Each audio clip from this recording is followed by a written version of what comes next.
How's it going, guys? So this week on the Phantom Cave YouTube channel, we're going to be having a very special thing happening this year. And to end this year, we're going to be having the best moments of 2021, best on-camera moments of 2021. So I hope you enjoy and we've got some great moments coming up, so I hope you enjoy. And so in this week's Phantom Cave news, we're going to be talking about the latest Phantom. Hermes Press is set to release new Mandrake the Magician books, and Shakti Comics is going to be publishing KFS characters, which is King Feature Syndicate for long terms. And as always, we are going to be getting into... Hi, Bradley. I guess I'll just start out by saying how I got the job working on Phantom 2040 at Marvel Comics. It was like 1995, I think. And at that time, I had been doing a lot of inking on other artists, where most of my career I was drawing my own work and drawing and inking my own work. But I had started to ink other artists, and Carl Potts, one of my editors, was the editor for Phantom 2040, and Steve Ditko was going to draw that book, and Carl, like me, was a big fan of Steve Ditko, and so he thought I might be good for it. And so he asked me, if I would like to ink Steve Ditko, and I was like, yes, that'd be awesome, and fortunately I had time to do it. You never know with these things. Sometimes you get offered great jobs and there's just no time to do it. So it worked out. And what was going to be done for this was Steve Ditko was going to do breakdowns, which is a kind of penciling where it's not finished pencils. It's either a more gestural, unfinished drawing or open line drawing, kind of like a coloring book. Where the rest of the artwork is left to the finisher, inker finisher, to add all the details, lighting, and such. I can give you examples here. Okay, this is Steve Ditko's breakdowns for Phantom 2040, one of the pages. And you can see here, all the basic detail is there, as far as good drawing. It's open line, like I said, sort of like a coloring book. But you can see, all the anatomy is correct, and there's a rhino coming at him, and jungle foliage, and everything in the background. Leaving it all up to me to do final finishes on to add more dimension to it. New Phantom comic coming out next Thursday on the 8th of April.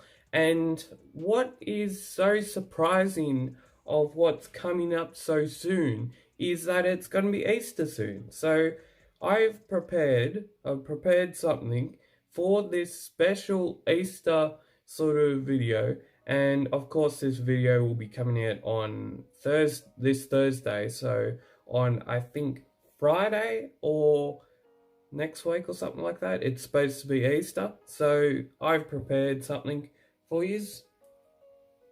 Yes, it's Easter time, guys. Now, the new Phantom comic that will be coming out next Thursday is the Orient Express Part 2. Now, I have Part 1 with me right now. This looks so funny. Oh, God. Now, Part 1 is this comic right here. Obviously, because it's a part series, I haven't read it yet because it's a part series. Oh God. Oh, this is bad. But anyways, last week, Iron Studios have released their dates on when their new figurines will be released. Now, as you would all know, Chronicle Chamber actually basically did a post about this, I think a week or two ago, reporting on the release date of when these figurines actually will be. A couple of messages from Anthony himself, and I'll be getting that right here, right now. So obviously he says, "Hi Bradley. Basically, I did the old ones in 2007 as sample pages to pitch to Moonstone. They didn't hire me. Then in 2018, when I decided to try again to get hired to draw the Phantom, I decided to redo them because I thought the story was still fun and didn't have any Phantom scripts, and Egmont decided to use them. Michael Soul, the editor, added a couple extra pages of the script, which I drew to flesh out the story a bit, and it ended up being published in the Phantom and Christmas issue. So that's pretty cool. I still am. And how did I get to write for the Phantom? That is a podcast in itself, and it's also a award-winning comedy show by comedian Sammy J.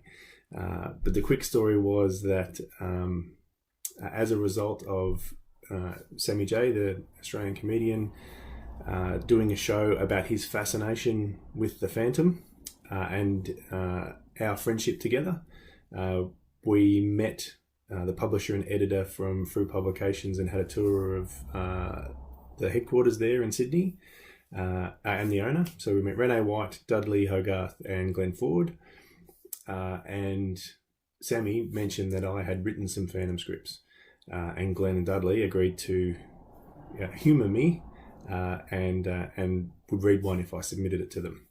And so I disregarded all the ones that I'd written, and I went home and wrote a new story called Hero Complex, inspired by my friendship with Sam.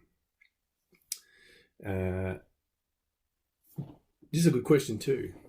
Did I grow up with the Phantom, or did I discover the character later in life? As I said,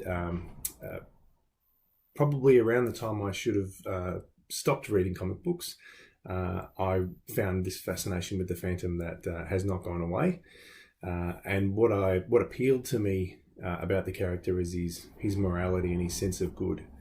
It took me a long time to realise why the Phantom appealed to me, but it's because of how strongly he holds his sense of values, and through 21 generations, how that is something that has been consistently passed. Along with the mantle of the Phantom is that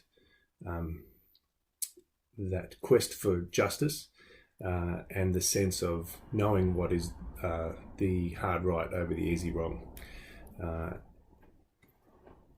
It's something that is aspirational for people, I think, to have the depth of character and the sense of will that it takes to be true to your beliefs and to your values. And I think the Phantom is a great coach for people in learning those lessons.